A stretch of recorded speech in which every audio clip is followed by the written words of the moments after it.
সোমবার কৃষি ও কৃষক কল্যাণ বিভাগ উদ্যান ও মৃত্তিকা সংরক্ষণ দপ্তরের উদ্যোগে শহরে হর্টিকালচার স্টেট প্ল্যানের অন্তর্গত পৌর নিগমের ১৩ নং ওয়ার্ডে ফল ফুলের চারা ও মাছের চারাপোনা বিতরণ করা হয়।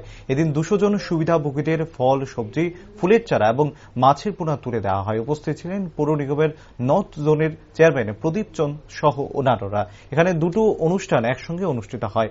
এক হল মুখ্যমন্ত্রী মৎস্য প্রকল্পের উদ্যোগে পৌর নিগম এলাকার যাদের পুকুর আছে তাদের প্রত্যেককে বিনামূল্যে মাছের চারাপোনা বিতরণ করা হয়। এরপর আরবান হর্টিকালচার উদ্যোগে আম, নারিকেল এবং ফল ফুলের সঙ্গে সবজি বিতরণ করা হয়।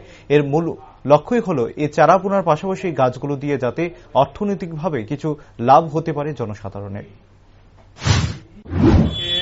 দুটো প্রোগ্রাম এখানে চলছে। একটা হচ্ছে মুখ্যমন্ত্রী মৎস্য প্রকল্পের উদ্যোগে আমরা এখানে এই এলাকায় পৌর নিগম এলাকায় যারা পুকুর আছে তাদেরকে আমরা বিনামূল্যে আমরা মাছের চারা পোনা দিয়েছি।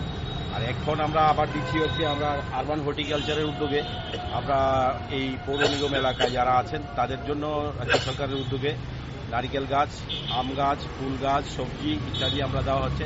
তো আজকে এখানে স্টেট হর্টিকালচারের উদ্যোগে এখানে আমাদের হর্টিকালচার অফিসার আছেন, আমাদের এলাকার যারা আছে সবাই মিলে আমরা আজকে এই এলাকায় যারা যারা আছে তাদেরকে প্রত্যেককে আমরা আম গাছ এবং নারিকেল গাছ, ফুলের গাছ এবং আমরা সবজি আমরা তাদের কাছে তুলে দিচ্ছি, যাতে করে তাদের এইগুলির মাধ্যমে যাতে এদেরও বাড়িতে অর্থনৈতিক সমৃদ্ধি হয় এবং প্রত্যেকেই যাতে নিজেদের বাড়িতে যতটুকু জায়গা আছে তার মধ্যে সবজি করে নিয়ে যারা হয়তো ভালো সবজি তৈরি করতে পারে তার জন্য আমরা